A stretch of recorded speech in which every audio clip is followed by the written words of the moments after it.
Baik, bismillahirrahmanirrahim. Assalamualaikum warahmatullahi wabarakatuh.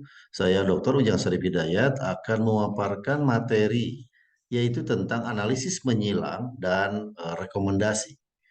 Nah, tujuan yang ingin diharapkan dari penyampaian materi ini adalah pertama memahami cara menganalisis atau analisis menyilang berdasarkan hasil level kinerja yang sudah ditetapkan. Yang kedua adalah memahami cara menuliskan rekomendasi sesuai dengan ciri rekomendasi kinerjanya. Kemudian yang ketiga adalah menerapkan analisis menyilang dan penulisan rekomendasi berdasarkan hasil level kinerja. Itu tujuannya. Nah, sekarang apa yang disebut dengan rekomendasi? Rekomendasi adalah saran yang menganjurkan atau membenarkan atau menguatkan.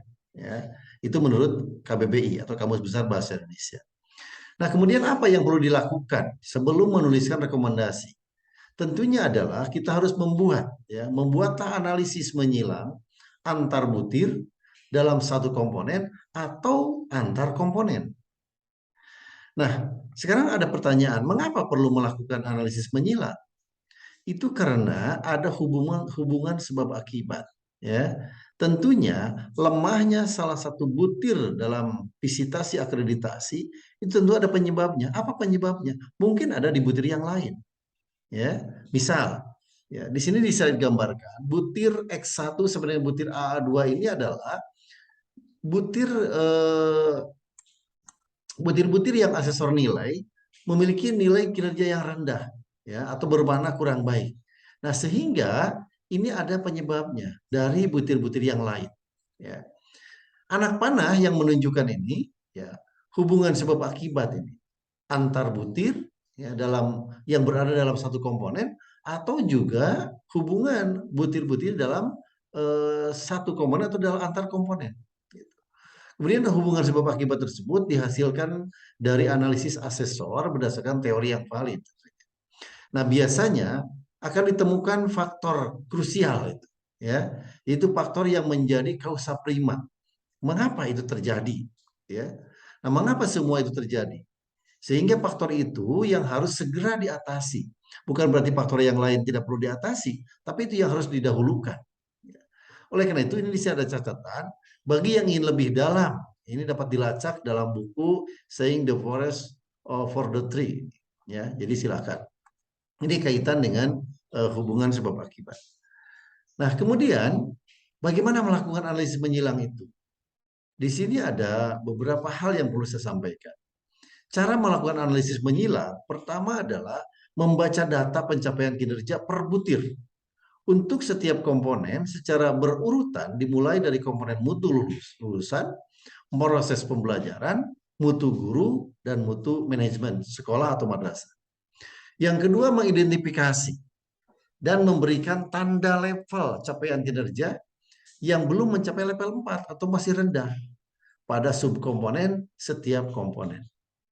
Kemudian yang ketiga adalah memeriksa setiap butir dan menentukan hubungan sebab akibat dengan analisis menyilang baik antar butir pada komponen yang sama maupun antar komponen.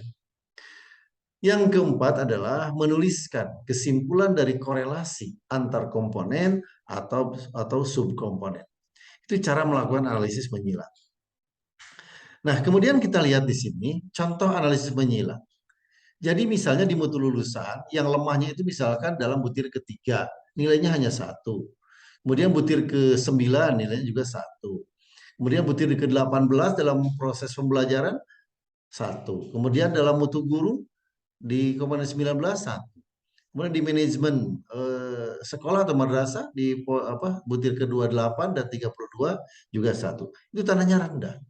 Nah, sehingga di sini kita analisis 3 lemah atau 9 lemah itu ada faktor, ya, faktor hubungan sebab akibat, ya, sehingga di sini digambarkan di dalam butir ketiga lemah itu mungkin ada pengaruh dari butir ke-9, dipengaruhi juga butir ke-18, dipengaruhi juga oleh butir ke-19, butir ke-19 juga dipengaruhi oleh butir ke-28, demikian juga butir ke-32 dan sebagainya, sehingga ini adalah saling mempengaruhi.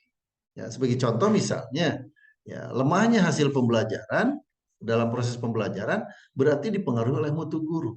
Nah, kira-kira seperti itu. Ya. Nah, oleh karena itu di sini kita lihat dilingkari adalah hal-hal yang masih rendah, butir-butir yang masih rendah. Nah, kemudian ketentuan umum menuliskan rekomendasi itu yang pertama adalah rekomendasi dibuat berdua. Asesor satu dan asesor dua itu membuat rekomendasi bersama-sama. Walaupun memang masing-masing asesor sudah melakukan ya pemberian skor sesuai dengan tugasnya masing-masing. Yang kedua, rekomendasi dibuat setelah penilaian selesai sehingga asesor itu mendapatkan gambarannya utuh ya apa yang terjadi di sekolah tersebut. Baik, nah berikutnya adalah rekomendasi yang baik itu yang bagaimana? Nah, rekomendasi yang baik adalah pertama dapat mengatasi masalah yang terjadi. Yang kedua dapat dilaksanakan sesuai kondisi sekolah madrasah dan atau menjadi usulan untuk dinas pendidikan ataupun mungkin yayasan bagi sekolah swasta. Yang ketiga adalah efektif dan efisien. Dan yang kelima, rekomendasi yang baik adalah tidak menimbulkan masalah di kemudian hari. Misalnya, ya, rekomendasinya adalah sekolah ini harus memiliki guru BK, misalnya. Nah, sehingga disampaikan oleh asesor, guru BK yang penting ada, misalnya. Walaupun bukan berlatar belakang BK. Itu akan menimbulkan masalah di kemudian hari. Karena yang menjadi guru BK adalah harus yang berlatar belakang BK. Baik, berikutnya akan saya sampaikan kalimat rekomendasi kinerja itu seperti apa. Ya. Nah, di sini adalah yang pertama kaitan dengan kalimat rekomendasi kinerja ini. Pertama yang mempengaruhi, kemudian ada yang mengarahkan, menggerakkan dan memberdayakan. Kalimatnya adalah untuk mempengaruhi itu harus memberikan alasan dengan dasar yang rasional. Mengapa? Why? Tentunya di situ harus berdasarkan kepada regulasi, misalnya peraturan pemerintah atau peraturan menteri.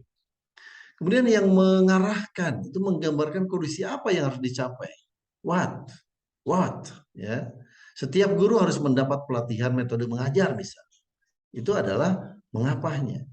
Kemudian yang menggerakkan itu menyarankan bentuk kegiatan atau bagaimana tindakan dilakukan. Itu how. Ya, menggerakkan, menyarankan. Dan yang memberdayakan contohnya adalah menyebutkan siapa saja yang harus terlibat dalam tindakan tersebut. Berarti Nah, itulah kalimat-kalimat rekomendasi dari kinerja. Nah, terakhir kami akan sampaikan contoh rekomendasi. Di sini misalnya ada dalam mutu lulusan ya. Analisis menyilangnya adalah butir rekomendasi siswa rendah, khususnya butir ke-8 dan seterusnya. Butir-butir pada pengembangan karakter siswa kurang baik, khususnya butir 3 dan seterusnya. Nah, what-nya itu adalah misalnya mutu lulusan sebuah sekolah yang baik harus dapat berkomunikasi dan berkolaborasi, memiliki keterampilan berpikir kritis dan kreatif dan inovatif. Di samping itu siswa juga harus memiliki kedisiplinan, religiusitas yang tinggi, bekerja keras, tangguh dan pantang menyerah. Siswa di sekolah harus terhindar dari perilaku kekerasan, baik secara verbal maupun fisik. Itu adalah yang kalimat rekomendasinya, yang what. Nah, sedangkan yang why, karena saat ini dibutuhkan mutu lulusan yang memiliki kompetensi APA 21 dan karakter seperti yang disebutkan di atas untuk melanjutkan ke jenjang yang lebih tinggi maupun untuk bekerja. Kira-kira seperti itu kalimatnya. Baik, itu saja yang saya sampaikan. Terima kasih. Assalamualaikum warahmatullahi wabarakatuh.